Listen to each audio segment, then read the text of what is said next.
Nanginig ang aking makamay habang hawak ang pulang sobre na iyon. Nakasulat sa bawat pahina ang tila katapusan ng aming pangarap, 4,800,000 piso. Iyan ang eksaktong halagang nais nilang bawin mula sa aming pinahirapan ni Rosa. Hindi ako sumigaw. Hindi rin ako nakiusap sa kanilang abogado na tila malobong naghihintay sa aming pagbagsak. Sa halip, tumayo ako ng tuwid. Tumingin ako ng malalim sa kanilang mamata at pumasok sa aking silid upang tawagin ang tunay na hari ng hustisya. Isang presensya na hindi nila kailanman nakita, ngunit biglang nakpabigat sa hangin sa loob ng aming tahanan. Pagbukas kong pinto, isang kakaibang katahimikan ang bumalot sa buong sala. Ang mataong kanina lang ay nagmamalaki, biglang nag-iwas ng tingin, at tila nawalan ng boses. May isang kapangyarihang dumating na hindi nila may paliwanag. Bago ko ibahagi ang kahangahangang katapusan ng kwentong ito, maaari mo bang isulat sa comment section kung saang bayan o lungsod ka nanonood sa sandaling ito? Paalala. Bagamat ang kwentong ito ay isinalaysay sa paraang madaling maunawaan, ang aral at mensaheng hatid nito ay totoo at may malalim na halaga para sa ating lakas ng loob at pananampalataya. Ang umaga sa aming probinsya ay madalas na nagsisimula sa huningang nga ibon at sa amoy ng mainit na kape. Sa edad kong 65, akala ko ay narating ko na ang puntong iyon ng buhay kung saan ang tanging isipin ko na lamang ay ang pagdidilig ng mahalaman at ang paglalaro sa aking mga apo, ngunit ang kapayapaan ay tila isang napakanipis na salamin. Isang hapon, ang salaming iyon ay nakadurog-durog. Habang nakaupo ako sa aming beranda, isang puting sobre ang iniabot sa akin. Sa simula, akala ko ay isa lamang itong ordinaryong liham mula sa bangko o baka ay balita mula sa isang malayong kamag-anak. Ngunit nang buksan ko ang papel, ang aking mundo ay biglang tumigil sa pag-ikot. Doon, sa gitna nga na teknikal na salitang batas, ay nakasulat ang isang halagang hindi ko kailanman inakalang magiging mitsang ang aking takot. 4,800,000 piso. Inulit ko ang pagbasa. Baka lamang ay namalikmata ako. Baka sobrang pagod lamang ang aking mga mata dahil sa pagbabasa ng pahayagan. Ngunit hindi. Malinaw ang bawat letra, malinaw ang bawat salita. 4,800,000 piso.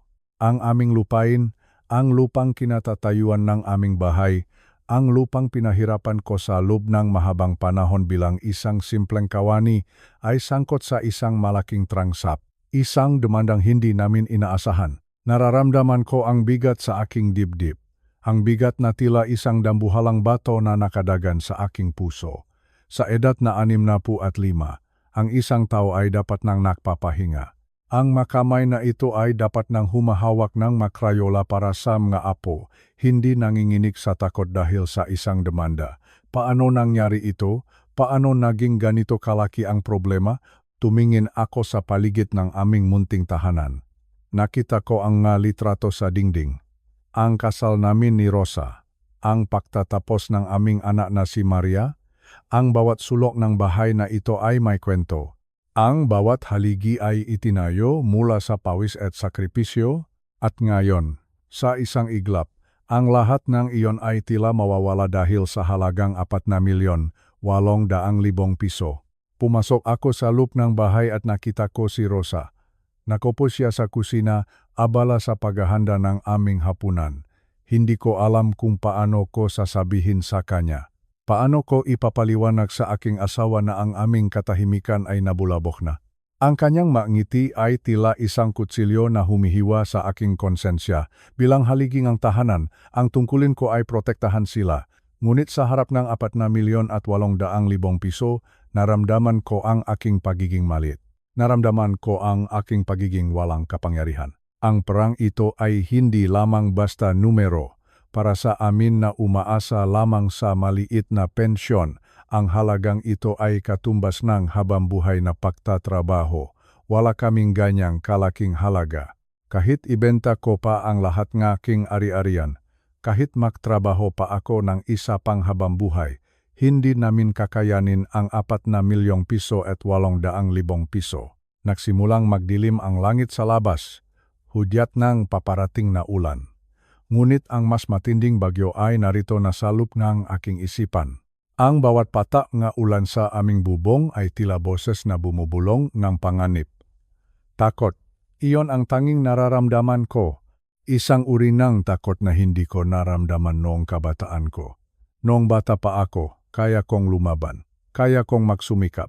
Ngunit ngayon, sa aking dapit hapon, ang pakiramdam ko ay isa na lamang akong tuyong dahon na tinatangay ngang malakas na hangin.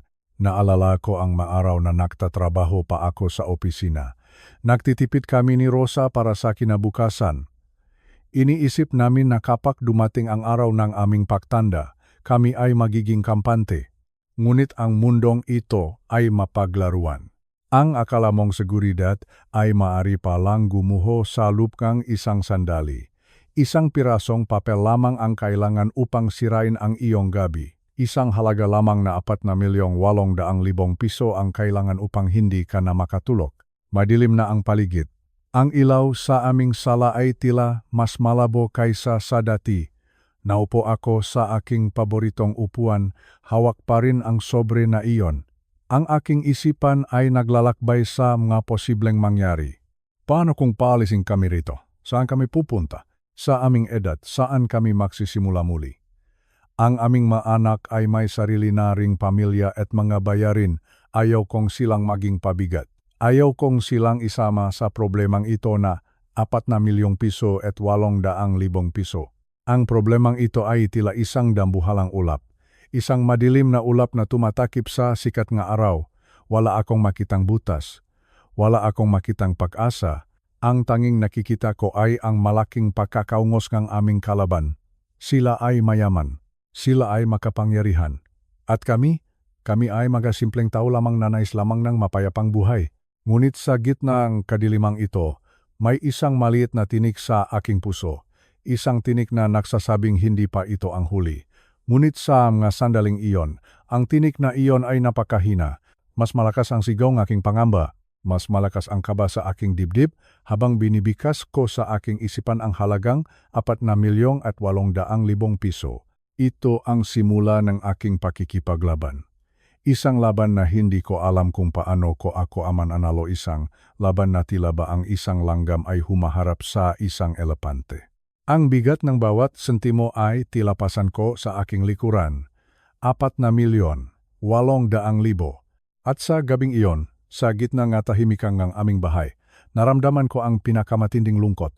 Ngunit hindi ko alam na sa likod ng madilim na ulap na ito, may isang leon na naghihintay. Isang leon na hindi natatakot sa kahit anong halaga. Isang leon na hindi natatakot sa kahit anong demanda. Ngunit sa puntong iyon, ang tanging alam ko lang ay ang sakit at ang takot na dulot ng 4,800,000 piso. Ito ang aking kwento. Ang kwento ng isang matandang nangarap ng kapayapaan ngunit natagpuan ang sarili sa gitna ng digmaan. Dito nagsisimula ang lahat. Dito, sa ilalim ng madilim na ulap ng kawalang katiyakan. Sa gabing iyon, tila mas mabigat ang katahimikan sa loob ng aming maliit na tahanan. Ang tanging naririnig lamang ay ang mahinang pagaspas ng lumang bentilador sa sulok at ang malungkot na huningang makuliklik sa labas. Nakaupo ako sa gilid ng aming kama, pinakmamasdan ang aking asawa, si Rosa. Nakatalikod siya sa akin, ngunit alam ko, nararamdaman ko, ang kanyang mabalikat ay dahan-dahang gumagalaw sa bawat impit na hikbi na pilit niyang itinatago. Ang sakit. Napakasakit makita ang taong mahal mo na gumuho ang mundo ng walang kalaban-laban. Tumayo ako at dahan-dahang lumapit sa kanya, inilagay ko ang aking kamay sa kanyang balikat, malamig ang kanyang balat. Humarap siya sa akin at doon nakita ko ang kanyang nga mata. Ang mamatang dati ay puno ng ningning at pag-asa, ngayon ay tila dalawang balon ng pait at takot. Ang kanyang maluha ay parang agos ng ilok na hindi maubos-ubos. Efren, ang bulong niya. Ang kanyang boses ay nanginginig, halos hindi ko marinig. Paano na tayo? Saan tayo pupunta kung kukunin nila ang lupang ito? Dito na natin pinalaki ang ating mga anak. Dito na tayo tumanda. Hindi ako nakasagot agad, parang may nakabara sa aking lalamunan. Gusto kong sabihin sa kanya na magiging mayos ang lahat, na hinding-hindi ko hahayaang mangyari iyon.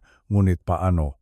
Paano ko siya rerespetuhin ng pangako kung ako mismo ay nilalamon na rin ng kawalang katiyakan? Hinawakan ko ang kanyang makamay. Ang makamay na ito ay naging saksi sa aming paghihirap sa loop ng 40 taon. 40 taon kaming nagbungkal ng lupa, nagtipid at nagipon ng bawat sentimo. Sa Pilipinas, ang pagkakaroon ng sariling bahay at lupa ang pinakamalaking pangarap ng bawat pamilya. Akala namin, nakuha na namin iyon. Akala namin, payapa na ang aming pagtanda. Ngunit ngayon, isang pirasong papel lamang mula sa isang malaking kumpanya ang nagbabantang bawiin ang lahat. Huwag kang mag-alala, Rosa, ang tanging nasabi ko. Ngunit alam kong hindi sapat ang aking masalita. Ang bawat patak ng kanyang luha ay parang kutsilyo na sumasaksak sa aking puso. Ako ang haliging ng tahanan. Ako dapat ang nagtatanggol sa kanya. Ngunit sa harap ng mataong mayayaman at makapangyarihan, pakiramdam ko ay isa lamang akong maliit na langgam na madaling tapakan. Naalala ko nung bagong kasal pa lamang kami. Wala kaming pera noon. 1,500 piso lamang ang baon namin para simulan ang aming buhay. Ngunit masaya kami dahil mayroon kaming pangarap.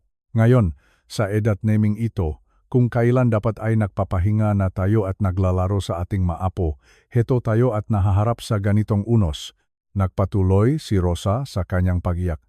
Sinabi niya sa akin na natatakot siyang maging pabigat sa aming maanak.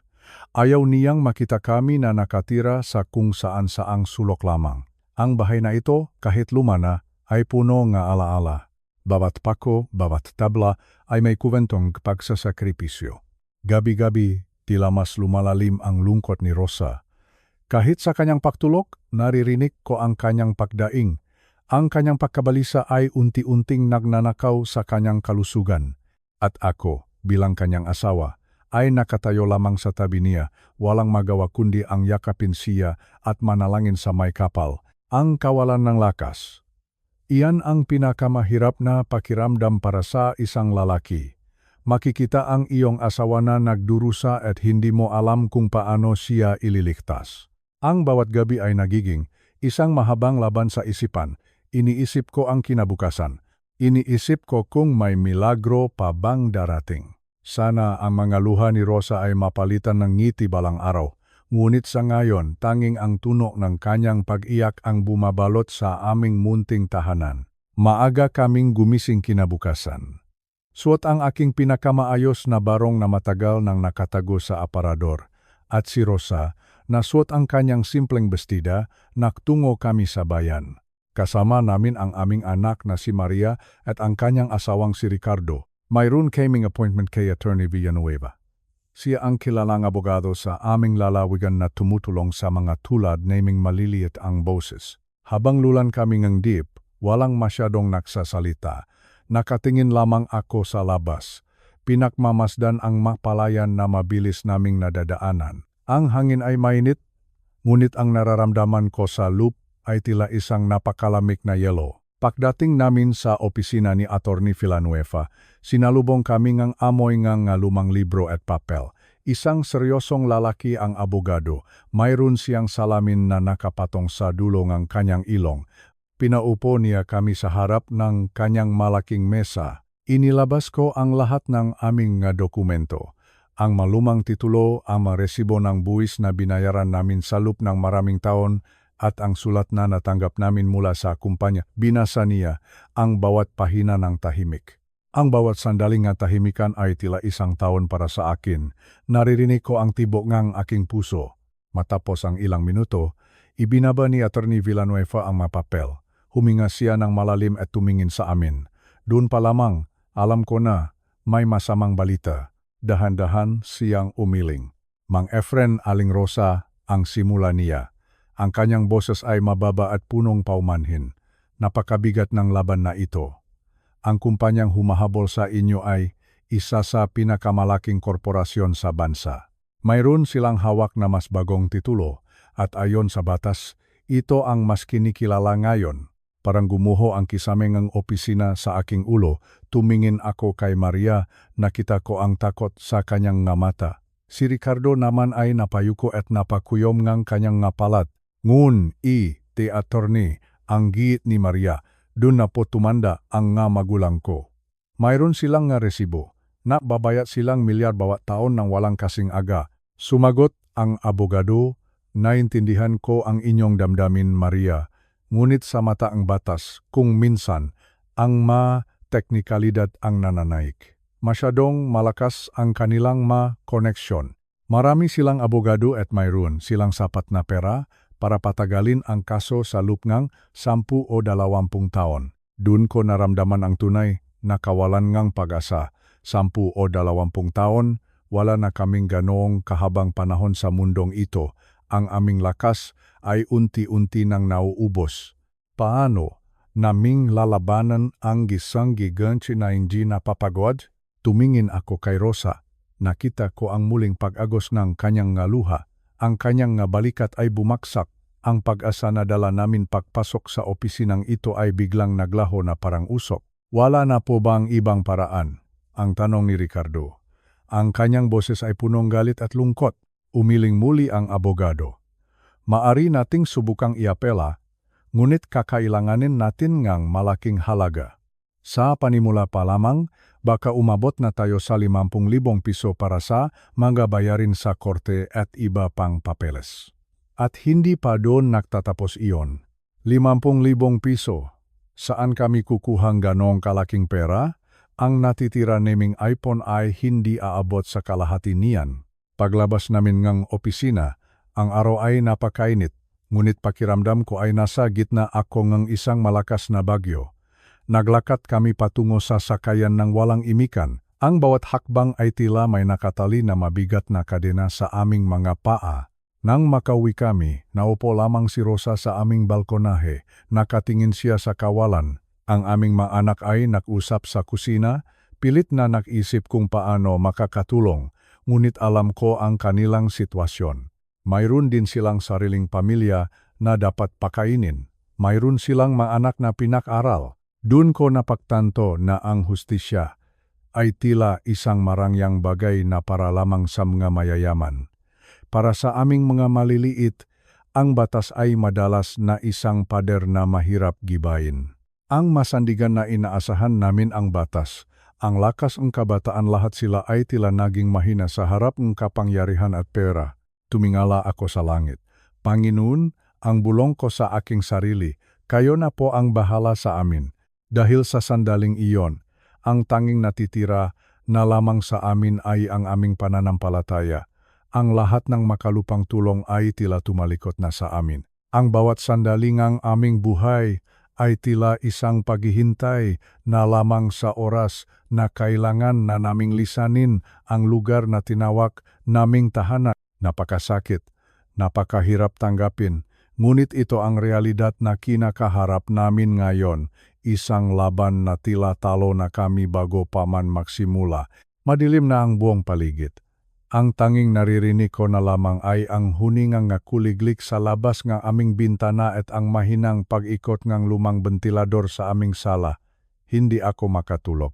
Paano nga ba makakatulog ang isang tao na may pasan na 4 na milyong piso at 800,000 piso sa kanyang isipan? Ang bawat pikit nga aking mamata ay tila napapakita nga dokumentong legal at malungkot na mukha ni Rosa. Tumayo ako mula sa aking higaan. Dahan-dahan, ayaw kong magising si Rosa na sa wakas ay nakatulog. Na matapos ang mahabang oras ng pag-iyak, naglakad ako patungo sa aming maliit na altar. Dun, sa ilalim ng isang malamlam na ilaw, ay nakapatong ang aming lumang Biblia. Ang Bibliang ito ay pamanapasa aking yumaong ama. Kupas na ang mga pahina nito, amoy luma na ang papel. Ngunit sa gabing ito lamang ang tanging lugar kong saan sa tingin ko ay makakahanap ako ng kapayapaan. Hinanap ko ang aklat ng Genesis, ang unang aklat sa Biblia. Binuksan ko ito sa kabanata na 49. Dito ko nabasa ang mahuling salita ni Jacob para sa kanyang maanak. Si Jacob, na isang ama rin na katulad ko, ay nagbibigay ng basbas sa kanyang pamilya bago siya lumisan sa mundong ito. Nang marating ko ang bahagi tungkol sa kanyang anak na si Judah, tila ba tumigil ang oras. Sinabi ni Jacob na si Judah ay isang anak ng leon, isang munting leon na matapos manghuling ang biktima ay babalik sa kanyang lungga upang magpahinga. Sabi ni Jacob, sino ang mangahas na gumising sa kanya? Sino ang may lakas ngalop na kalabanin ang isang leon na nagpapahinga? Dun ko napagtanto ang isang bagay. Ang tribo ni Juda ang itinalaga ng Diyos upang maging pinuno. Sila ang may hawak ng setro ng kapangyarihan. Habang binabasa ko ang salitang iyon, naramdaman ko ang isang kakaibang init sa aking dibdib. Ang salitang leon ay paulit-ulit na tumatakbo sa aking isipan. Leon, leon, leon. Bakit leon ang ginamit na paglalarawan? Dahil ang leon ay hindi natatakot. Ang leon ay hindi tumatakbo palayo sa panganib. Ang leon ay may autoridad na galing sa loob ng kanyang pagkatao. Naisip ko ang aming sitwasyon. Ang 4,800,000 pisong utang at demanda.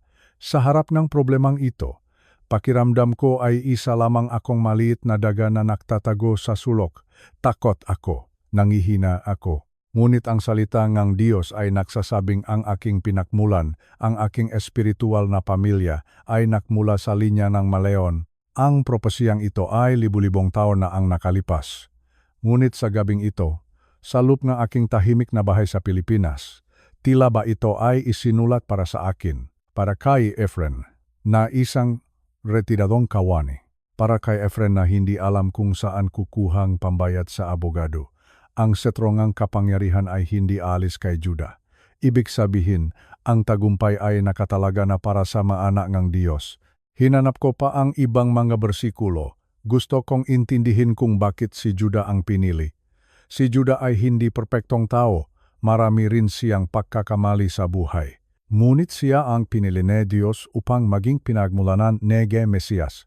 Doon ko naintindihan na ang aking mapagkukulang, ang aking mapagkakamali, ay hindi hadlang upang ang leon ng Juda ay kumilos sa aking buhay.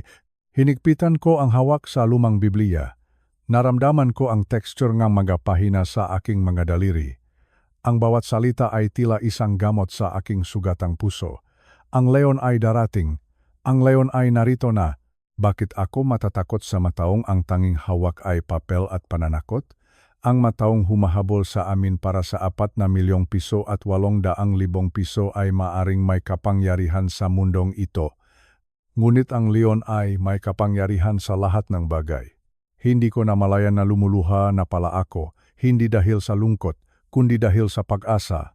Ang propesya ni Jacob ay hindi lamang isang kwento sa kasaysayan, ito ay isang pangako. Isang pangako na mayroong isang tagapagtanggol na babangon para sa atin, isang tagapagtanggol na may lakas ng isang leon at puso ng isang hari. Sa gabing iyon, sa gitna ng kadiliman, nakakita akong liwanag. Isang liwanag na hindi galing sa ilawan ng aming altar, kundi liwanag na galing sa mga salita ng katotohanan. Natutunan ko na ang aking laban ay hindi laban ng isang matandang mahina. Ang aking laban ay laban ng isang leon. At kapag ang leon ang lumalaban, walang sinuman ang maaring tumayo sa kanyang harapan. Ipinikit ko ang aking mamata at dinama ang katahimikan. Ang takot na kanina lamang ay parang isang mabigat na kumot ay unti-unting nawawala. Inisip ko si Juda. Inisip ko ang kanyang maanak na naglalakad sa gitna ng digmaan na may bandila ng leon. Sila ay matapang, sila ay tapat, at higit sa lahat, sila ay pinoprotektahan ng Diyos. Ang 4,800,000 piso ay naroon pa rin sa ibabaw ng lamesa. Ngunit sa aking puso, ang halagang iyon ay nagsimulang lumiit. Paanong magiging malaki ang anumang problema kung ang hari ng sanlibutan ang iyong kasama? Paanong magiging matagumpay ang kaway kung ang leon ng Juda ang iyong katuwang? Ibinalik ko ang Biblia sa kanyang kinalalagyan. Ngunit ang mensahe nito ay hindi ko iniwan. Binabasa ko sa aking isipan habang bumabalik ako sa silid. Tumingin ako kay Rosa na mahimbing na natutulog. Sa aking puso, sinabi ko sa kanya na magiging maayos ang lahat, sapagkat natagpuan ko na ang lihim, natagpuan ko na ang lakas, ang propesya ng leon ay buhay na buhay, at ang leong iyon ay handang umungal para sa aming pamilya. Lumipas ang ilang araw mula nang mabasa ko ang tungkol kay Juda, ngunit ang aking paghahanap sa katotohanan ay hindi natigil. Pakiramdam ko ay may mas malalim pa akong kailangang malaman. Isang hapon, habang ang mainit na sikat na araw ay tumatagos sa aming bintana, muli kong binuksan ang Biblia. Sa pagkakataong ito, dinala akong aking makamay sa huling aklat, ang aklat ng pahayag, o mas kilala sa tawag na Revelation. Dito, ang apostol na si San Juan ay may isang pangitain, nakita niya ang langit, nakita niya ang tronong Diyos. At sa kanang kamay ng Diyos, may isang balumbon ng papel, isang scroll na may 7 selyo. Ang balumbon na ito ang naglalaman ng plano ng Diyos para sa buong mundo. Ngunit may isang problema, isang napakalaking problema. Walang sinuman sa langit, o sa lupa, o sa ilalim ng lupa ang karapat-dapat na magbukas ng balumbon na iyon. Walang sinuman ang may sapat na kabanalan, walang sinuman ang may sapat na kapangyarihan. Dahil dito, si San Juan ay umiyak siya ng umiyak dahil pakiramdam niya ay walang pag-asa. Kung hindi mabubuksan ang selyo, hindi matutupad ang plano ng Diyos. Napatigil ako sa pagbabasa. Ang paiyak ni San Juan ay tila katulad ng paiyak ni Rosa sa aming kusina. Ang pakiramdam na walang sinuman ang makakatulong sa amin. Tumingin ako sa aming mga dokumento, sa mga sulat mula sa korte tungkol sa 4,800,000 piso. Pakiramdam ko rin ay wala kaming magagawa. Ang aming abogado ay sumuko na. Ang aming nga kaibigan ay tila umiwas na. Pakiramdam ko ay nakasara ang lahat ng pinto. Nakaselyo ang aming kinabukasan sa isang madilim na tadhana. Ngunit sa gitnang pag-iyak ni San Juan, may isang matanda na lumapit sa kanya. Sinabi nga matanda, huwag kang umiyak. Tingnan mo, masdan mo, ang leon ng tribo ni Judah, ang ugat ni David. Siya ay nagtagumpay sa pagbukas nga aklat at nga 7 selyo nito. Ang leon ng tribo ni Judah. Naroon na naman ang salitang iyon, ang leon. Napaluha ako habang binabasa ang bahaging ito. Sa pangitain ni Juan, hindi siya nakakita ng isang dambuhalang hayop na may matatalim na ngipin. Ang nakita niya ay isang kordero na tila pinatay na, isang tupa na nagalaing buhay. Doon ko naintindihan ang misteryo. Ang kapangyarihan ni Jesus ay hindi lamang sa kanyang lakas bilang leon, kundi sa kanyang sakripisyo bilang kordero. Siya lamang ang karapat-dapat, karapat-dapat, karapat-dapat. Inulit-ulit ko ang salitang ito sa aking isipan, karapat-dapat. Bakit siya karapat-dapat? Dahil siya ang nagtagumpay sa kamatayan. Siya ang nagtagumpay sa kasalanan. At kung siya ay nagtagumpay sa pinakamalaking kaweng tao, ano ba naman ang isang problema sa lupa? Ano ba naman ang 4,000,000 at 800,000 piso sa harap ng hari na may hawak ng susi ng langit at lupa? Naramdaman ko ang isang malaking karga na natanggal sa aking mga balikat. Sa loob ng mahabang panahon, sinubukan kong maging karapat-dapat. Sinubukan kong maging malakas para sa aking pamilya. Sinubukan kong ayusin ang lahat gamit ang sarili kong kakayahan. Ngunit nabigo ako. Dahil hindi naman ako ang karapat-dapat na magbukas ang selyo aming kinabukasan. Tanging ang leon lamang ng Judah ang may karapatan. Ang aming sitwasyon sa lupa ay tila isang nakasarang aklat. Ang bawat selyo ay tila kumakatawan sa aming mga takot. Ang unang selyo ay ang utang. Ang ikalawang selyo ay ang bantangang pagkawalang bahay. Ang ikatlong selyo ay ang kahihiyan sa harap ng kapitbahay. Ngunit ang leon ng Judah ay nagtagumpay na. Ibig sabihin, hawak niya ang solusyon, hawak niya ang katapusan ng aming kwento. Napatingin ako sa labas ng bintana. Nakita ko ang mga puno na hinahampas ng hangin. Sa mundo, marami talagang unos. Maraming pagkakataon na mapapaluha ka dahil sa kawalang pag-asa. Ngunit ang mensahengang pahayag ay malinaw. Huwag kang umiyak. Mayroon tayong isang fuwa. Isang hari na hindi lamang nakaupo sa malayo, kundi isang hari na pumasok sa ating kasaysayan upang iligtas tayo. Ang leon ng Judah ay hindi lamang isang simbolo ng kapangyarihan. Siya ay isang persona. Siya si Jesus. At sa gabing ito, nararamdaman ko ang kanyang presensya sa aming sala. Hindi siya natatakot sa mga dokumentong nakapatong sa aking lamesa. Hindi siya nabibigla sa halagang 4,800,000 piso. Para sa kanya, ang lahat na ito ay maliit na bagay lamang. Naisip ko ang aming makaaway. Ang mataong gustong kumuha ng aming lupa. Sila ay naniniwala na sila ang may hawak ng aming tadhana. Sila ay naniniwala na sila ang karapat-dapat na magdikta ng aming kinabukasan. Ngunit nakakamali sila. Tanging si Leon lamang ang may hawak ng balumbon. Tanging ang Panginoon lamang ang may huling salita. Huminga ako ng malalim, isang malalim at payapang hininga. Ang bawat tibok ng aking puso ay tila nagsasabing magtiwala ka, magtiwala ka, magtiwala ka. Ang tagumpay ay hindi nakasalalay sa aking galing sa paksasalita o sa galing ng aming abogado. Ang tagumpay ay nakasalalay sa kakatotohanan ng Leon ay nagtagumpay na. Ang kwentong ito ni San Juan ay nagbigay sa akin ng bagong pananaw. Mula sa isang matandang natatakot, naging isang matanda ako na may pag-asa, hindi dahil naging madali ang buhay, kundi dahil alam ko na kung sino ang may hawak ng susi. Ang leon ng tribo ni Judah ang aking kakampi. Ang hari na karapat-dapat sa lahat ng papuri ang aking tagapagtanggol. Kaya naman. Sa gitna ng 4,800,000 pisong problemang ito, pinili kong tumigil sa pag-iyak. Pinili kong tumingin sa leon. Pinili kong maniwala na ang bawat selyo ng aking problema ay bubuksan niya sa tamang panahon. Dahil siya ay mabuti. Dahil siya ay tapat.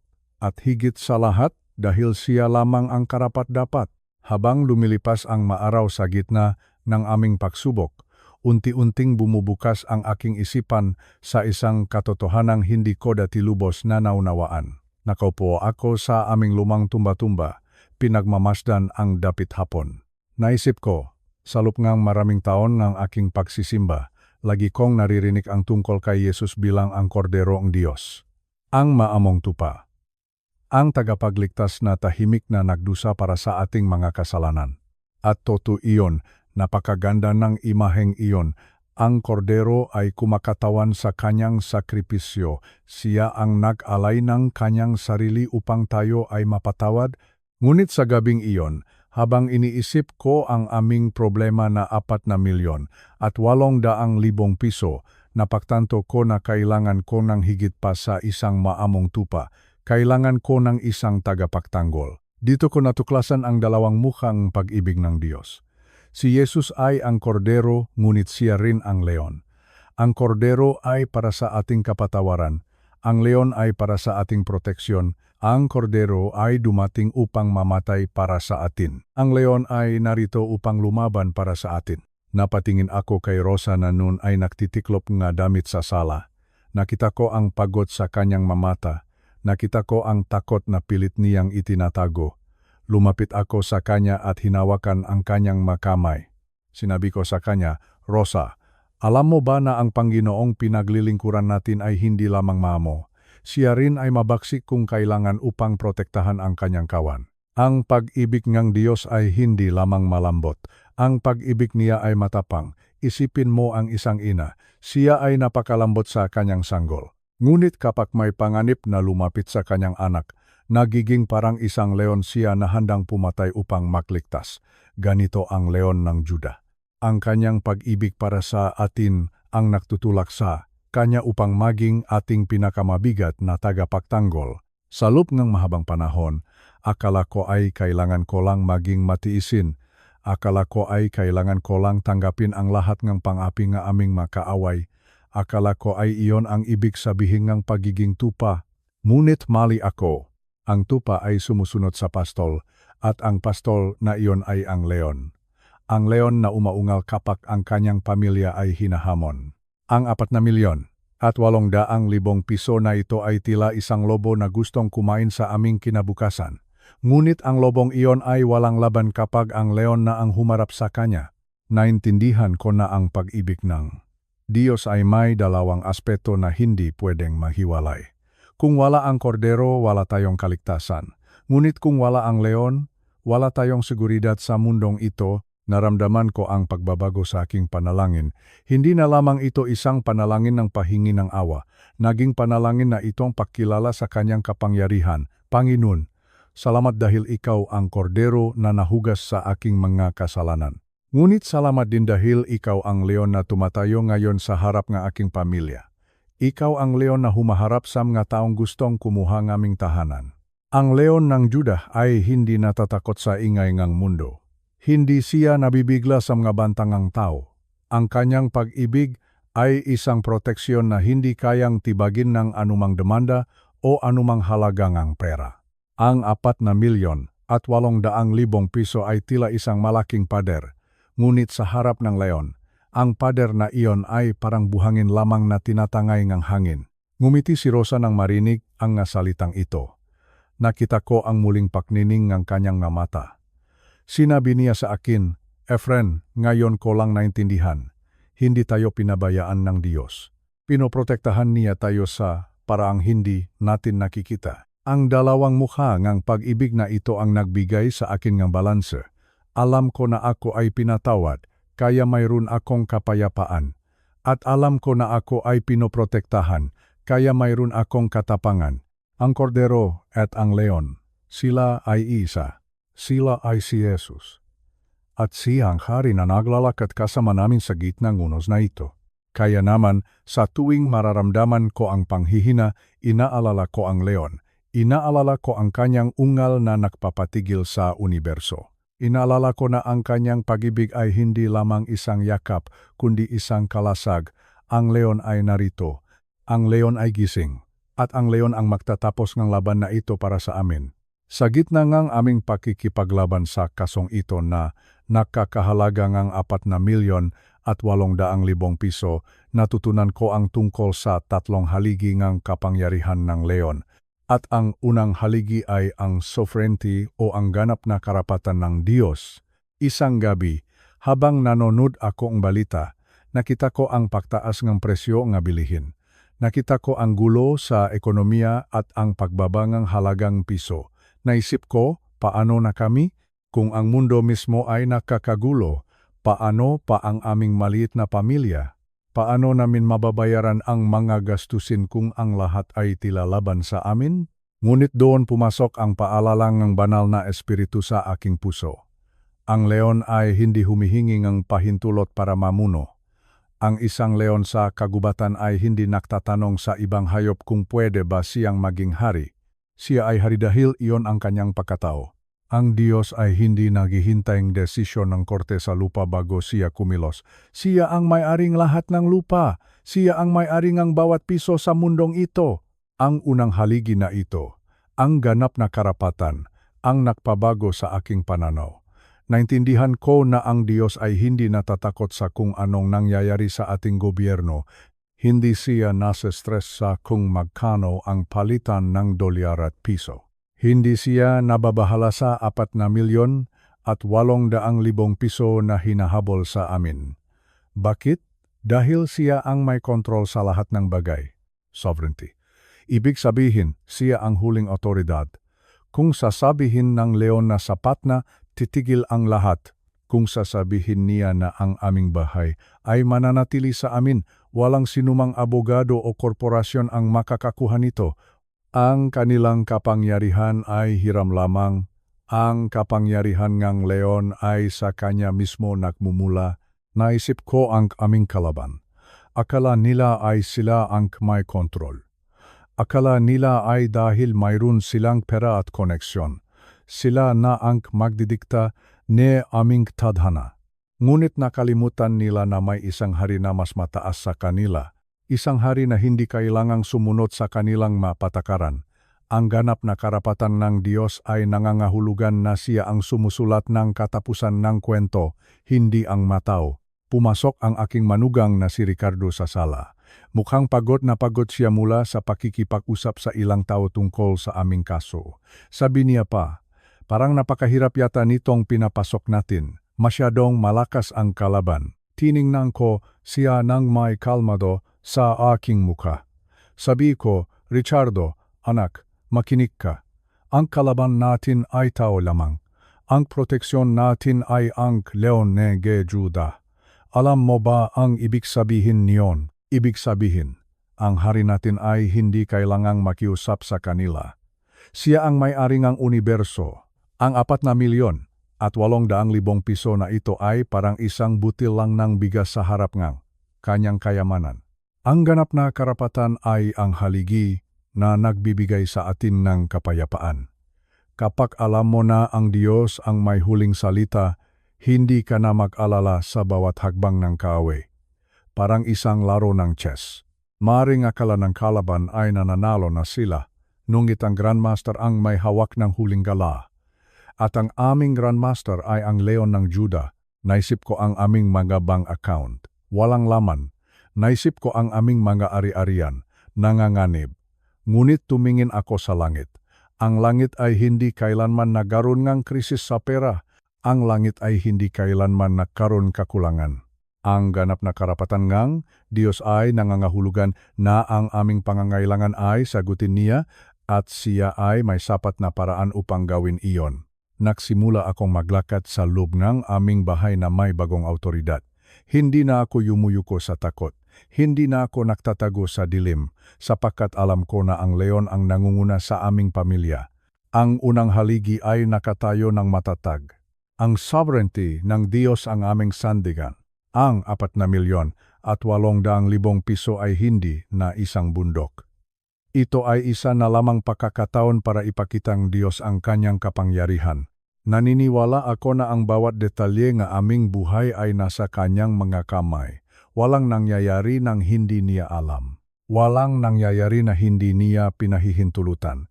At kung pinahintulutan niya ang pagsubok na ito, iyon ay dahil mayroon siyang plano upang ipakita ang kanyang kaluwalhatian. Ang leon ay hindi natutulog. Ang leon ay hindi nagugulat. Ang leon ay ang hari ng mahari. At sa gabing ito, ang katotohanan iyon ay sapat na upang ako ay makatulog ng mahimbing. Ang unang haligi ay matibay. Ang ganap na karapatan ng Diyos ang aming tagumpay. Ngayon, magkaibigan ko, nais kong dalhin kayo sa ikalawang haligi ng kapangyarihan ng leon. Ito ay ang tinatawag nating protection o ang mabagsik na protection. Noong nakaraang gabi, habang pinagmamasdan ko si Rosa na mahimbing na natutulog, isang kaisipan ang pumasok sa aking isipan. Inisip ko ang isang leon sa gitnang kagubatan. Ang leon ay hindi lamang hari dahil sa kanyang korona o sa kanyang laki. Siya ay hari dahil sa kung paano niya pinoprotektahan ang kanyang kawan. Sa mundo ng hayop, ang bawat leon ay may kanyang pamilya na tinatawag nating pride at kapag ang pamilyang iyon ay nanganib, ang leon ay nagbabago. Hindi siya nakikipag-usap, hindi siya nakikipagkasundo, hindi siya nagmamakaawa. Ang leon ay lumalaban hanggang sa mamatay. Siya ay nagiging isang mabagsik na puwersa na walang sinumang kaaway ang gustong makaharap. Naisip ko ang aming kalagayan. Ang problemang 4,000,000 at 800,000 piso. Ang nga taong humahabol sa amin ay parang mahiyena o mga buwitre na nakihintay na kami ay manghina. Gusto nilang kunin ang aming tahanan. Gusto nilang sirain ang aming katahimikan. Ngunit sa gabing iyon, naintindihan ko na ang aming tagapagtanggol, ang leon ng Juda, ay hindi isang tame leon o isang maamong leon. Ang Biblia ay nagsasabi na ang ating Diyos ay isang naglalagablap na apoy. Isang naglalagablap na apoy. Isipin ninyo ang salitang iyon. Ang apoy ay hindi nakikipagnegosasyon sa kahoy. Tinutupok nito ang lahat ng humaharang sa kanya. Ganito ang proteksyon ng Panginoon para sa ating nga pamilya. Kapag ang kaaway ay sumusubok na hawakan ang nga anak ng Diyos, hinaharap nila ang bagsik ng leon. Naalala ko noong pumunta kami sa opisina ng kabilang panik. Ang kanilang nga abogado ay napakayabang. Sinabihan nila kami na wala na kaming takas. Sabi nila, "Efren, pirmahan mo na ang mapapel na ito kung ayaw mong lumaki ang gulo." Ang halagang 4,000,000 at 800,000 piso ay hindi niyo kayang bayaran. Sa mga sandaling iyon, naramdaman ko ang takot na muling gumagapang sa aking likuran, ngunit bigla kong naalala ang ikalawang haligi. Ang leon ng Juda ay hindi nakikipag-usap sa makaway na gustong manira ng kanyang kawan. Naramdaman ko ang isang kakaibang lakas. Tumingin ako sa kanila at sa aking isipan ay sinabi ko, "Hindi niyo alam kung sino ang kasama ko. Ang aking tagapagtanggol ay hindi natutulog. Ang proteksyon ng Diyos ay hindi laging nangangahulugan na mawawala ang problema sa isang iglap, ngunit nangangahulugan ito na mayroon kang kalasag." Ang leon ay nakatayo sa pagitan namin at ng aming mga kaaway. Ang 4,000,000 at 800,000 piso ay tila isang malaking baha na gustong lumunot sa amin. Ngunit ang Panginoon ay nagtayo ng isang matibay na dike. Ang leon ay mabuti, ngunit hindi siya safe para sa mga kaaway. Siya ay isang puwersa ng hustisya. Sa aming bansa, marami tayong naririnig na kwento nga malilit na tao na inaapi nga mga malalaki. Ngunit kapag ang leon na ang nakialam, nagbabago ang ihip ng hangin, ang nga mapangapi ay biglang natatakot, ang nga mapangapi ay biglang nawawalan ng lakas. Sinabi ko kay Rosa pag-uwi namin, Rosa, huwag ka nang umiyak. Ang leon ay gising, ang kanyang mamata ay nakatingin sa atin, ang kanyang makuko ay handang ipagtanggol tayo. Ang 4,000,000 at 800,000 piso na ito ay mawawalan ng kapangyarihan dahil ang hari ang nagbabantay sa ating pintuan. Isang gabi, napanaginipan ko ang isang malaking leon na nakapaligid sa aming bahay. Ang kanyang ungal ay nagpainig sa lupa. Ang bawat taong may masamang balak ay tumatakbo palayo dahil sa takot. Nagising ako na may kapayapaan. Naintindihan ko na ang aming bahay ay hindi lamang gawa sa semento at kahoy. Ang aming bahay ay napapaligiran ng presensya ng Panginoon. Ang proteksyong ito ay para sa lahat nga tumatawag sa Kanya. Hindi mo kailangang maging malakas. Hindi mo kailangang maging mayaman. Ang kailangan mo lang ay maging bahagingang kawan ng leon. Ang leon ang bahala sa iyong seguridad. Ang leon ang bahala sa iyong mga kaaway. Ang 4,000,000 at 800,000 piso ay magiging isang kwento na lamang ng tagumpay sa huli. Kaya naman, sa mga kaibigan ko na nakikinig, kung kayo ay nakaharap sa isang malaking panganib, huwag kayong matakot. Huwag ninyong tignan ang laking inyong kaaway. Tignan ninyo ang bagsik ng inyong leon. Siya ang inyong tagapagtanggol. Siya ang inyong kalasag. At sa ilalim ng kanyang proteksyon, kayo ay ligtas. Ang ikalawang haligi ay matatag. Ang leon ng Juda ay hindi kailanman mabibigo. Dumating na tayo sa ikatlong haligi, ang boldness o ang katapangan. Pagkatapos kong maunawaan ang tungkol sa ganap na karapatan at ang mabagsik na proteksyon, may isang bagay na nagbago sa loob ko. Hindi na lamang ito tungkol sa proteksyon ng Diyos sa labas. Ito ay tungkol sa kapangyarihan ng Diyos sa loob ko. Sa loob nga maraming taon, namuhay ako bilang isang mahiyain at laging sumusunod na tao. Akala ko, ang pagiging Kristiyano ay nangangahulugan ng pagiging isang takot na tupa. Akala ko, kailangan ko lang tanggapin ang bawat sampal ng buhay ng walang imik. Ngunit nang makilala ko ang leon ng Juda, naintindihan ko ang tungkol sa aking royal DNA. Ano ba ang ibig sabihin ng royal DNA? Ito ay ang katotohanan na ang banal na espiritu ay nananahan sa loob natin. At ang espiritung iyon ay hindi espiritu ng takot. Ito ay espiritu ng kapangyarihan, ng pag-ibig at ng disiplina. Sabi sa Kawikaan, Kabanata 28, versikulo 1, ang matuwid ay matapang na parang leon. Matapang na parang leon. Inisip ko ang aking sarili. Ako, si Efren, na 65 na ang edad. Ang aking tuhod ay minsan nang nanginginig. Ang aking boses ay minsan nang kumakatal. Ngunit sa loob ko, may isang leon na naksimulang bumanghon. Ang katapangang ito ay hindi galing sa aking sariling lakas.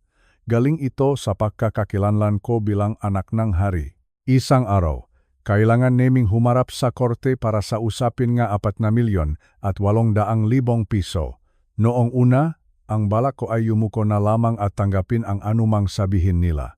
Ngunit habang naglalakat ako sa koridor ng korte, naramdaman ko ang ikatlong haligi. Naramdaman ko ang royal DNA na dumadaloy sa aking mga ugat. Tumayo ako ng tuwid. Inayos ko ang aking barong. Tumingin ako sa salamin at nakita ko ang isang tao na hindi natakot sa bukas. Sinabi ko sa aking sarili, Efren, hindi ka isang biktima. Ikaw ay isang mananalo. Ang leon ng Juda ay nasa loob mo, ang kanyang lakas ay iyong lakas. Ang kanyang tagumpay ay iyong tagumpay. Nang tawagin ang aming kaso, nagsalita ako ng may kalmado ngunit may autoridad. Maging ang aming abogado na si Villanueva ay nagulat. Ang maabogado nga kabilang panik na dati ay nagmamalaki, biglang naging maingat sa kanilang mga salita. May isang bagay sa aking aura na hindi nila may paliwanag. Hindi nila alam na ang kausap nila ay hindi lang isang matandang retirado. Ang kausap nila ay isang anak ng hari. Ang katapangang ito ay hindi pagiging mayabang. Ito ay ang pagiging kampante sa katotohanan. Kapag alam mo kung sino ka, hindi mo na kailangang magpaliwanag sa lahat. Kapag alam mo na ang leon ang iyong ama, hindi ka na matatakot sa ungal nga aso. Ang 4,000,000 at 800,000 piso na demanda ay naging parang isang maliit na pagsubok na lamang. Sinabi ko kay Maria, ang aking anak, at kay Ricardo, ang aking manugang, huwag kayong matakot na tumayo para sa katotohanan. Huwag ninyong hayaan na api-apihin kayo ng mundong ito. Bitbit ninyo ang DNA langit. Kayo ay mga anak ng leon. Ang dugo ang pagtatagumpay ay nasa inyo na. Ang ikatlong haligi na ito ang nagbigay sa akin ng bagong buhay. Ang aking pagtanda ay hindi na naging panahon ng panghihina, kundi naging panahon ng pagpapakita ng lakas. Ang katapangan ng leon ay nagpabago sa aming pamilya. Nagsimula kaming manalangin ng may higit na pananampalataya. Nagsimula kaming kumilos ng may higit na pag-asa. Naintindihan ko na ang kawe ay natatakot sa mga taong nakakaalam ng kanilang tunay na pagkakakilanlan. Ang ungal ng kawe ay nagiging mahina kapag hinarap mo ito ngang may katapangan ng leon. Ang 4,000,000 at 800,000 piso ay tila isang dambuhalang higante, ngunit sa harap ng royal DNA, ang bawat higante ay natutumba. Ngayon, kapag tumitingin ako sa salamin, hindi ko na nakikita ang isang kawawang matanda. Nakikita ko ang isang mandirigma. Nakikita ko ang isang tao na dumaan sa apoy ngunit hindi nasunog. Nakikita ko ang isang leon na handang harapin ang anumang hamon ng buhay. Ang ikatlong haligi ay ang susi sa ating tagumpay sa araw-araw. Huwag kayong papayak na mamuhay sa takot. Tanggapin ninyo ang katotohanan na ang leon ng Judah ay nananahan sa inyo. Kayo ay matapang. Kayo ay malakas. Kayo ay higit pa sa mga mananalo.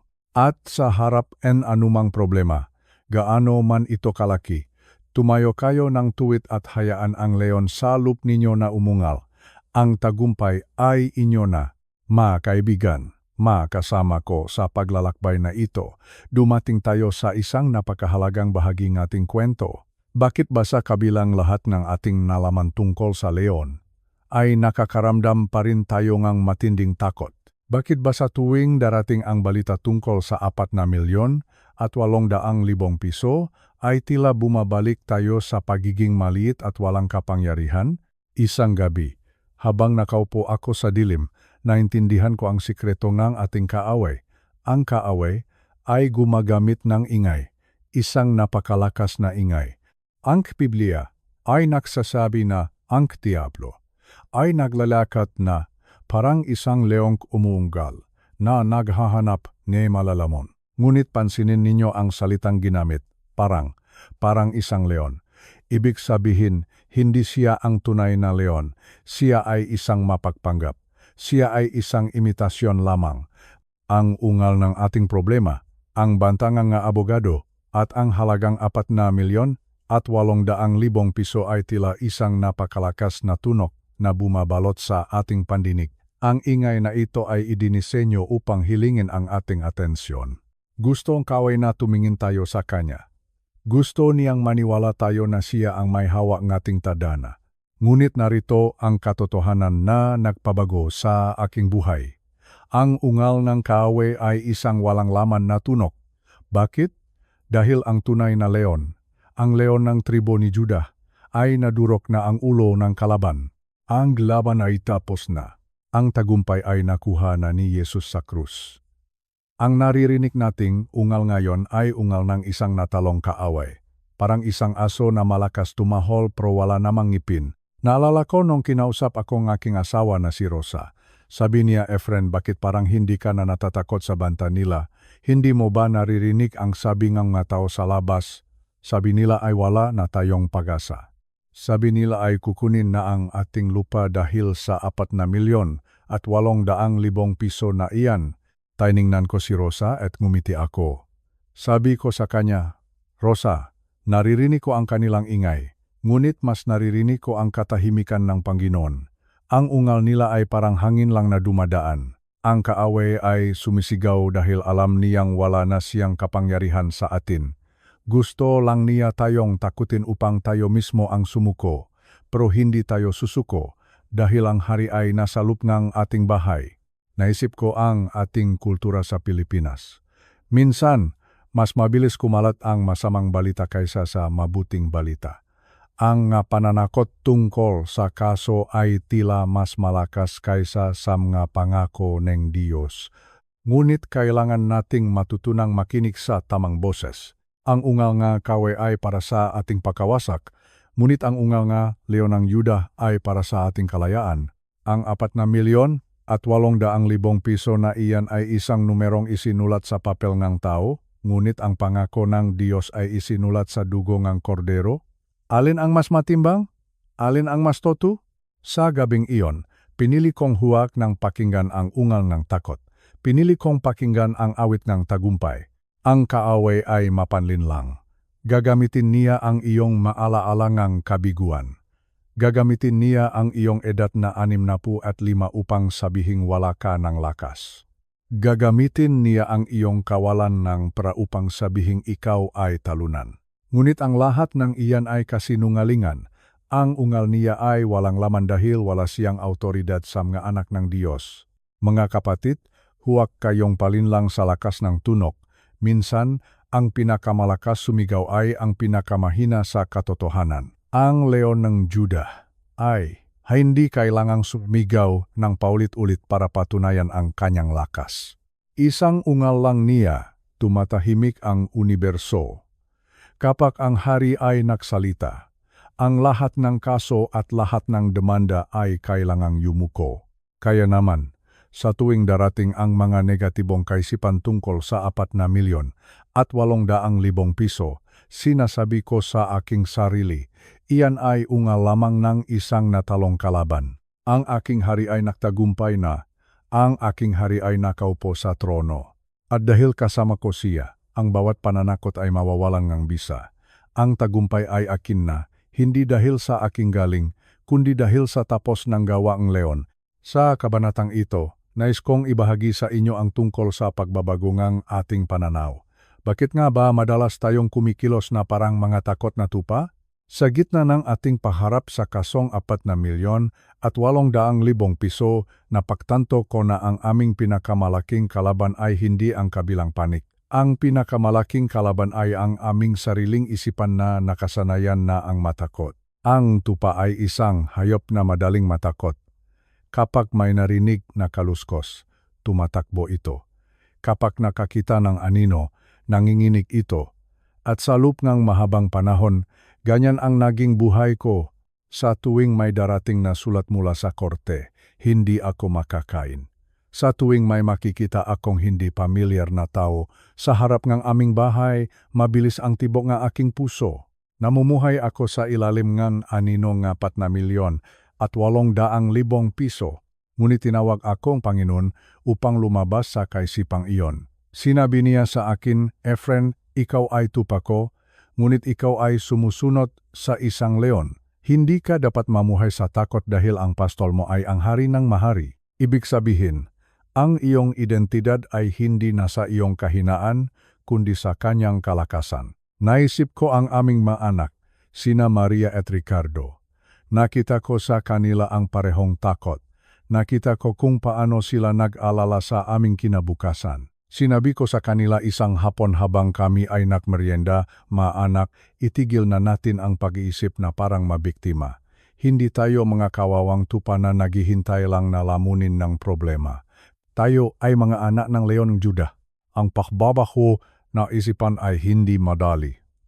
Kailangan mong sanayin ang iyong sarili na tumingin sa itaas sa halip na tumingin sa iyong paligid. Ang 4,800,000 piso ay tila isang dambuhala kung titignan mo ito gamit ang matang tao. Ngunit kung titignan mo ito gamit ang matang pananampalataya, makikita mo na ito ay isang maliit na bagay lamang para sa Diyos. Tinawag ko itong paglaya mula sa sheep mentality. Ang isang tupa ay laging naghahanap ng mapagtataguan. Ang isang leon naman ay lumalabas at hinaharap ang laban.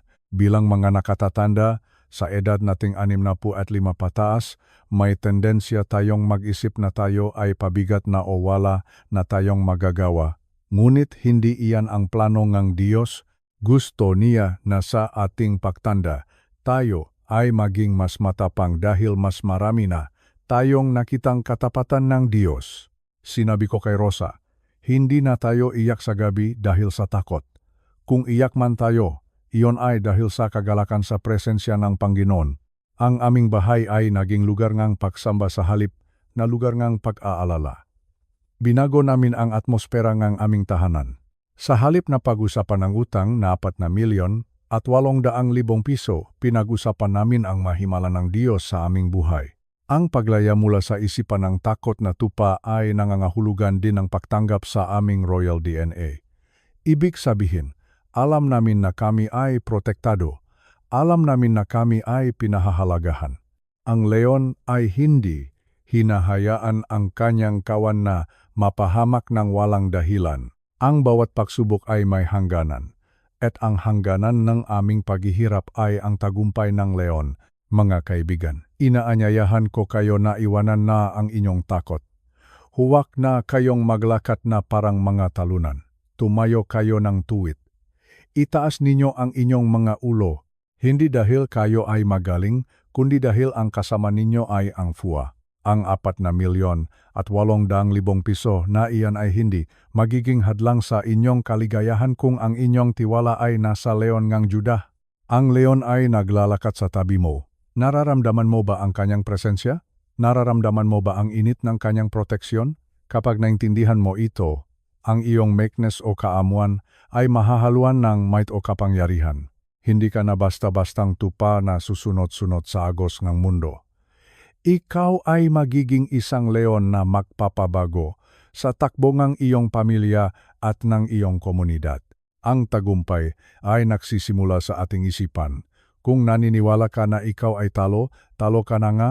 Ngunit kung naniniwala ka na ang leon Juda ay nagtagumpay na para sa iyo, wala nang makakapigil sa iyong pagsulong. Ang 4 na milyon at 800,000 piso ay magiging bahagi na lamang ng iyong testimonya sa hinaharap. Isang testimonya kung paano pinalaya ng Diyos ang isang takot na tupa at ginawa itong isang matapang na leon. Kaya sa araw na ito, piliin mong maging matapang, piliin mong maniwala, piliin mong lumakat kasama ang hari. Ang iyong kinabukasan ay ligtas sa kamay ng leon. Ang tagumpay ay hindi na lamang isang pangarap, ito ay isang katotohanan na maari mo nang maranasan ngayon. Dumating ang araw na pinakahihintay ngaming pamilya. Ang araw ng huling pagdinig sa korte tungkol sa kasong nakakahalaga ng 4 na milyon at 800,000 piso sa loob ng maraming buwan. Ang halagang ito ay parang isang madilim na anino na nakasunod sa amin kahit saan kami pumunta. Ngunit sa umagang iyon, habang inaayos ko ang aking barong Tagalog, naramdaman ko ang isang kakaibang katahimikan. Hindi ito ang katahimikan ng takot, ito ang katahimikan ng pagtitiwala. Tumingin ako kay Rosa. Ang aking mahal na asawa ay nakasuot ng kanyang pinakamagandang ternong asul. Bagamat bakas pa rin ang kaba sa kanyang nga mata, nakita ko ang isang bagong lakas sa kanyang pagkakatayo. Hindi na siya ang Rosa na laging nakayuko at umiyak sa kusina. Sinabihan ko siya, Rosa, tandaan mo, hindi tayo mag-isa sa silit na iyon. Ang leon ng Juda ay maunang pumasok sa atin. Ngumiti siya at humawak ng mahigpit sa aking kamay. Kasama rin namin ang aming anak na si Maria at ang aming manugang na si Ricardo. Nakita ko sa kanilang mamukha ang epekto ng aking naging paninindigan. Sa halip na mag-usap kami tungkol sa kung paano kami mawawalan ng bahay, ang pinag-usapan namin ay ang katapatan ng Diyos. Ang aking katapangan ay naging parang isang apoy na nagbigay ng init sa kanilang puso. Ang aming pamilya ay naging parang isang maliit na kawan na binabantayan ng isang hari. Pagdating namin sa korte, nakita namin ang aming kalaban. Naroon sila, kasama ang kanilang malaking grupo, ng mga abogado. Mukha silang kampante. Mukha silang handang-handa na tapusin ang aming laban at makuha ang halagang 4,800,000 piso. Ngunit habang naglalakad kami patungo sa aming upuan, naramdaman ko ang presensyang leon. Para bang ang bawat hakbang ko ay may kasamang yanik na galing sa langit. Naupo kami sa harap ni Ati Villanueva. Ang aming abogado ay mukhang masigla rin sa araw na iyon. Sabi niya sa amin, Lolo Efren, mayroon tayong hindi inaasahang balita. May isang dokumentong lumabas na magbabago sa lahat. Isang lumang kasulatan na magpapatunay na ang lupang ito ay sa inyo talaga at ang demanda tungkol sa 4,800,000 piso ay walang basehan. Naramdaman ko ang paginto ng tibok ng aking puso. Isang himala. Isang dokumentong matagal nang nawawala ang biglang natakpuan sa gitna ng malumang file sa munisipyo. Habang binabasa ng huwes ang desisyon, ang buong silid ay tumahimik. Ang ungal ng aming makaawe ay biglang naging parang isang mahinang bulong. Ang kanilang kayabangan ay natunaw na parang kandila sa harap ng apoy. Hindi naktagal. Binikas ng huwes ang salitang nagpabago sa aming buhay. Dismissed. Ang kaso ay ibinasura. Wala kaming kailangang bayaran na 4,000,000 at 800,000 piso. Ang aming tahanan ay mananatiling amin. Ang aming danggal ay nanatiling buo, napayak si Rosa. Ngunit sa pagkakataong ito, ang kanyang maluha ay luhang kagalakan. Niyakap ako ni Maria at ni Ricardo. Sabi ni Ricardo pa, totunga ang leon ang lumaban para sa atin. Nakita ko sa kanyang mata ang isang bagong pananampalataya. Ang aming pamilya ay nakasaksing isang himala sa loop mismo ngang lungga ng leon. Ang aral na natutunan ko sa araw na iyon ay napakalinaw. Kapag tayo ay tumayo malapit sa leon ng Juda, ang ating paligid ay kailangang sumunod. Ang mabundok ng problema ay kailangang maging patag. Ang mahigante ay kailangang matumba. Hindi dahil tayo ay malakas, kundi dahil ang siyang kasama natin ay ang pinakamalakas sa lahat. Ang 4,800,000 piso na iyon ay naging isang mahalagang paalala sa akin. Ginamit ito ang Diyos upang ipakita sa amin na siya ay tapat. Ginamit ito upang palakasin ang aming pamilya. Ang hangganan ng aming pagsubok ay naging simulang ng aming pinakamalaking tagumpay. Ang leon ay hindi lamang nagprotekta sa amin. Binigyan niya kaming ang hustisya. Habang palabas kaming korte, tiningnan ko ang langit. Napakaliwanag, napakaganda, ang hangin ay tila bumubulong ng salamat. Naintindihan ko na ang himalang ito ay hindi lamang para sa amin. Para rin ito sa lahat ng mataong nawawalan ng pag-asa. Para sa lahat ng mataong hinaharap ang kanilang sariling lungga ng mga leon. Ang leon ng Judah ay buhay. Ang leon ng Judah ay nagtatagumpay. At sa piling niya, ang bawat laban ay may kasiguraduhan ng panalo. Narito na tayo sa huling bahagi ng ating kwento. Ngunit alam nating lahat na ito ay simula pa lamang ng isang bagong buhay. Matapos ang aming tagumpay sa kasong 4,000,000 at 800,000 piso, ang lahat ay nagbago. Hindi lamang ang aming katayuan sa batas, kundi ang aming buong pagkatao. Ngayon, nais kong ibahagi sa inyo ang pinakamahalagang aral na baon ko sa aking pagtanda. Ang tagumpay o victory ay hindi nakasalalay sa ating galing. Hindi ito nakasalalay sa kung gaano karami ang ating pera o kung gaano katalas ang ating isipan. Ang tunay na tagumpay ay nakasalalay sa ating proximity o ang ating distansya sa Panginoon. Kapag ikaw ay naglalakad ng malapit sa leon, ang kanyang anino ang nagiging iyong proteksyon. Ang kanyang lakas ang nagiging iyong lakas. Naisip ko ang mga nakaraang buwan. Noong panahong nakalubog ako sa takot dahil sa 4,000,000 at 800,000 piso, ang problema ko ay ang distansya. Masyado akong malayo sa Panginoon at masyado akong malapit sa aking problema. Ngunit nang simulang ilapit ko ang aking puso sa leon ng Juda, ang problema ay nagsimulang mawalan ng kapangyarihan. Ang paglalakad kasama ang hari ay isang desisyon sa bawat sandali. Sa umaga, kapag gising ko, sinasabi ko, Panginoon, samahan mo ako sa araw na ito. Sa gabi, bago ako matulog, Nagpapasalamat ako sa kanyang pagbabantay. Ang aming buhay ni Rosa ay naging mas payapa. Ang aming tahanan ay naging lugar ng pasasalamat. Ang bawat sentimo ng aming pensyon ay sapat na dahil ang hari ang aming tagapagtustos. Sinabi ko sa aking maapo, mga anak, huwag ninyong kakalimutan ang kwento ni Lolo Efren. Huwag kayong matatakot sa mga leon ng mundong ito. Tandaan ninyo na mayroon kayong mas malaking leon na kasama. Ang kanyang pangalan ay Jesus. Siya ang Haring Juda. Siya ang inyong defender. Ang mensahe ko para sa inyong lahat na nakikinig ay simple lamang. Huwag lang ninyong sundan ang kordero sa kanyang kaamuan. Lumakat din kayo kasama ang leon sa kanyang kapangyarihan. Gamitin ninyo ang inyong royal DNA. Huwag kayong papayak na api-apihin nga sitwasyon ng buhay. Ang 4,800,000 piso na problema man o anumang karamdaman, walang laban iyan sa presensyang hari. Ang korona ay nasa kanyang ulo. Ang setro ay nasa kanyang kamay, at ang kanyang ungal ng tagumpay ay umaaling-aunaw sa buong universo. Kapag kasama mo ang hari, ang bawat kalsada na iyong dadaanan ay nagiging kalsada ng tagumpay. Hindi dahil walang magkaaway, kundi dahil walang kaaway na makakatayo sa iyong harapan. Tapos na ang aming kwento tungkol sa kasong 4,000,000 at 800,000 piso. Ngunit ang kwento ninyo kasama ang leon ay nagsisimula pa lamang. Huwag kayong matakot sa bukas. Huwag kayong matakot sa mahamon ng pagtanda. Ang leon ng Juda ay hindi tumatanda. Ang kanyang lakas ay hindi kumukupas.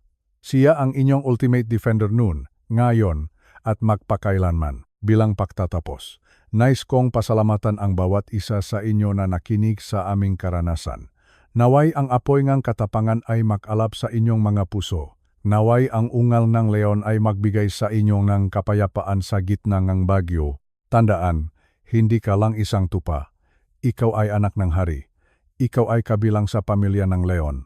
Lumakat ka ng may taasno. Lumakat ka ng may ngiti sa iyong ngalabi. Ang iyong tagumpay ay tiyak na, dahil ang leon ng tribo ni Juda ay nagtagumpay na para sa iyo. Maraming salamat at pagpalain kayo ng ating Panginoon. Mga minamahal kong kapatid at mga kasama sa mahabang paglalakbay na ito, maraming salamat sa inyong pananatili at pakikinig sa aking kwento. Habang tinatapos natin ang bahaging ito ng ating pagsasama, nais kong iwanan sa inyo ang isang munting paalala. Ang buhay natin sa mundong ito ay punong-puno nga hindi inaasahang bagyo. Minsan, ang bagyong iyon ay dumarating sa anyong isang demanda o kaya ay isang utang na nakakahalaga ng 4,000,000 at 800,000 piso sa mga sandaling iyon. Madaling makalimot. Madaling maniwala na tayo ay mga kawawang tupa na lamang nawala ng pag-asa. Ngunit huwag ninyong kakalimutan ang ating napag-usapan sa araw na ito.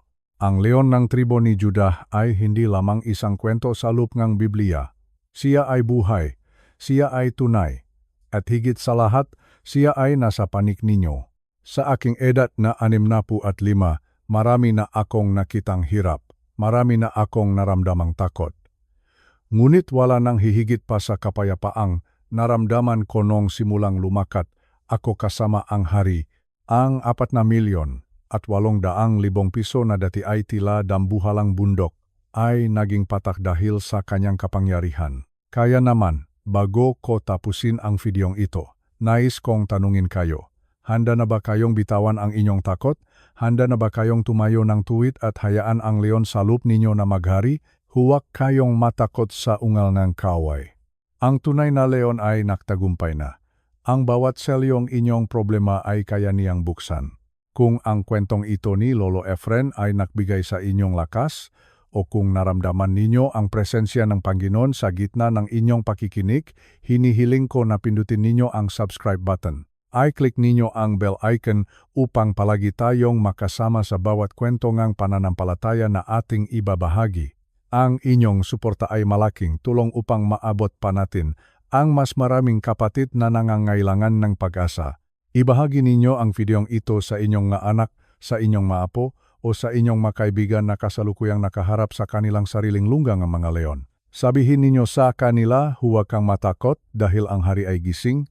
Paalala lamang, mga kapatid. Bagamat ang kwentong ito ay isinalaysay sa paraang madaling maunawaan, ang mensahe at aral nito ay totoong at may malalim na halaga para sa ating espiritual na lakas. Maraming salamat muli sa inyong pagtangkilik. Nawa ay manatili ang ungal ng tagumpay ng leon sa loob ng inyong nga tahanan. Ingatan kayo ngang may kapal, at nawa ay gabayan niya ang bawat hakbang ninyo sa araw-araw. Hanggang sa muli nating pakikita sa susunod na video. Pagpalain kayo ng Diyos, pagpalain ang Pilipinas. Paalam.